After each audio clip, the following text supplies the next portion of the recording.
There is a difference between being broke and being poor. Being broke is a temporary situation, a bank account that is low, a rough patch that will pass. Being poor is a mindset, a way of seeing the world that persists long after the bank account changes. By the end of this video, we will go through why poverty is more psychological than financial, whose voice is really making the decisions, how generational beliefs get passed down like inherited disease, and much more. Something happens when a person grows up without money. Lessons get taught without anyone saying a word. Money is scarce. Money is stress. Money causes fights. Money disappears. People with money are different. They are lucky, born into it, playing a game with different rules. Wanting more than what exists is dangerous. It is ungrateful. It is getting above your station. These lessons sink deep. They become part of how the world looks. And decades later, even when circumstances have completely changed, those lessons are still running the show. A person can earn 6 figures and still feel broke. Still check the bank account with anxiety. Still expect the other shoe to drop at any moment. The nervous system does not care about current account balances. It remembers childhood.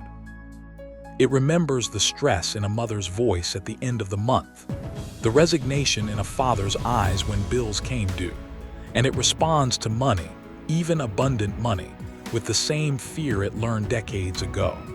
Napoleon Hill wrote almost a century ago that thoughts become things, but he did not emphasize the harder truth.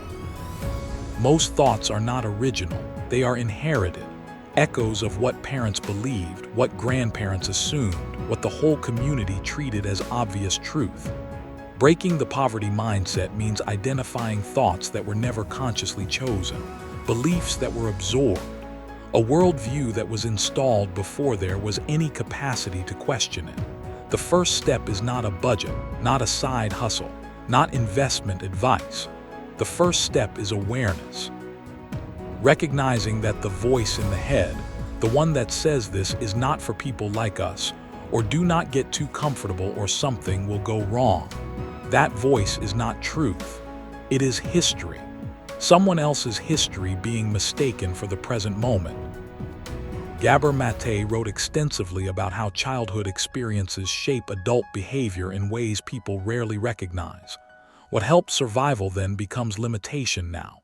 Hypervigilance that made sense in an unstable home becomes anxiety that poisons stable situations. The poverty mindset works the same way. Scarcity thinking made sense when there was actual scarcity. It was protective, smart even. Do not spend. Do not risk.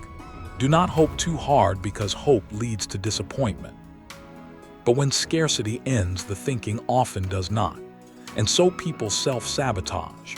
They spend money the moment it arrives because having it feels dangerous. They undercharge for their work because deep down they do not believe they deserve more. They pass up opportunities because they do not see themselves as the kind of person those opportunities are meant for. The circumstances changed. The mindset did not. There is a second part to this first step, grieving.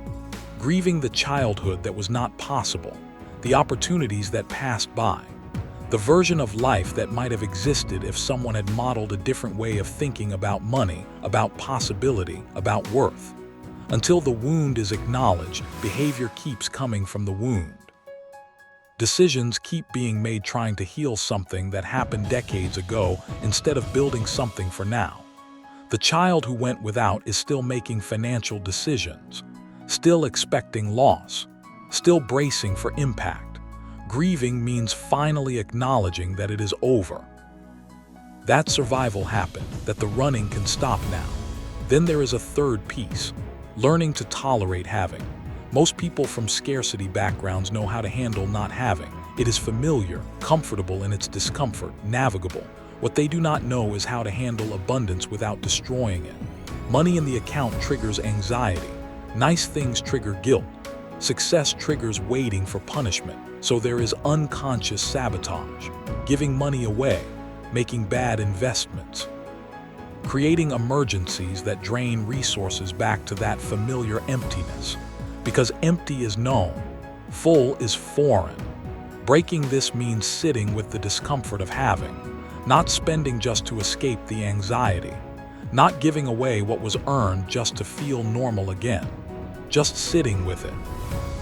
Letting the nervous system slowly learn that having money does not mean danger, that abundance is not a trick, that good things can stay.